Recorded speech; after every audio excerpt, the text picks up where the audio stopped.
Olha mentira.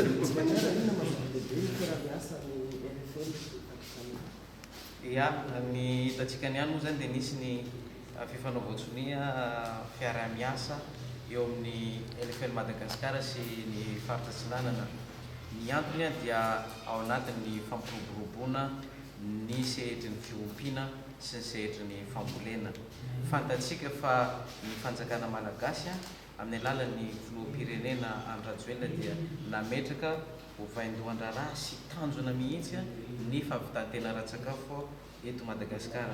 Ka izao zavatra nataonay androany izao zany dia efa ao anatin'ny asa makany amin'izany fahavitantena ara-tsakafo zany. Zavatra mifampiankina ny fambolena sy ny fiompiana.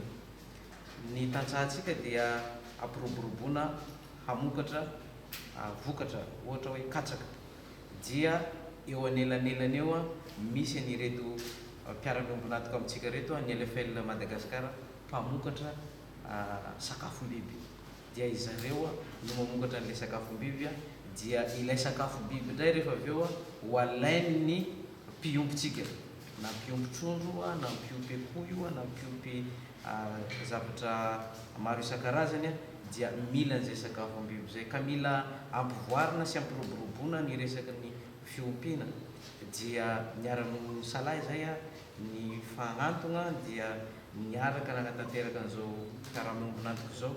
Ny tombontsoa anatiny dia fiarovana indrindrandrindra ny mpiompitsika sy ny mpambolitsika ato anatin'ny faritra Atsinanana. Ny fambolena sy ny fiompiana koa amintsika amin'ny teny izao dia mivoatra fa tsy karilay fiompitsika taloha ihany koa, ka tsy afaka misaraka zany itsika ireo. Dia izahay ato anatin'ny faritra Atsinanana misy olo-tena ihany, misy olo-tena an'ireo tantsahantsika ireo izay no nanao sonia, misy olo-tena an'ireo tantsahantsika ireo amin'ny fiaraha-miasa amin'ireto mpiara-miombonatoka amintsika reto. Ny tanjona dia izay ny fahavitana ara-tsakafo, ka ary ny ahafahantsika mahatonga ny fahavitana ara-tsakafo dia miroborobo ny fambolena sy ny fiompiana. Lehibe indrindra nahatonga ny LFL Madagasikara hifidy ny faritra Atsinanana dia noho ny herijika lehibe ananana na amin'ny resaka fiompiana zany na amin'ny resaka fambolena. Ny LFL Madagasikara niaraka tamin'ny faritra Atsinanana dia hiaraka hifampitantana hanome ny fahaiza-manao rehetra amin'ny fampiroboroboana ny sehatry ny fambolena amin'ny resaka katsaka sy ny fiompiana indrindraindrindra ho amin'ny trondro. Inona ny tena hoe mampiavaka n'ilay vokatra vaovao amin'ilay provan'ny trondro?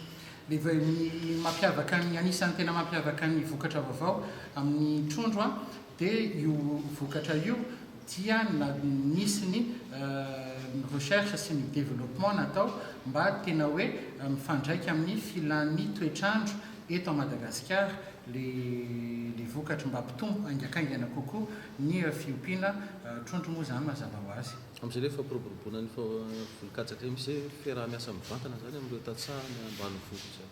Ia, araka ny lazain'ny monsieur le gouverneur teo dia isy ny tanjona iombonana amin'ny faritra sy distrika maromaro atao amin'ny faritra mba ahafahanay miona mivantana amin'ny mpamboly, ahafahana manome ny traikefa sy ny teknika rehetrarehetra mba hampitomboana ny rendement amin'ny fambolena katsaka. Misy zavatra tsy voaresaka.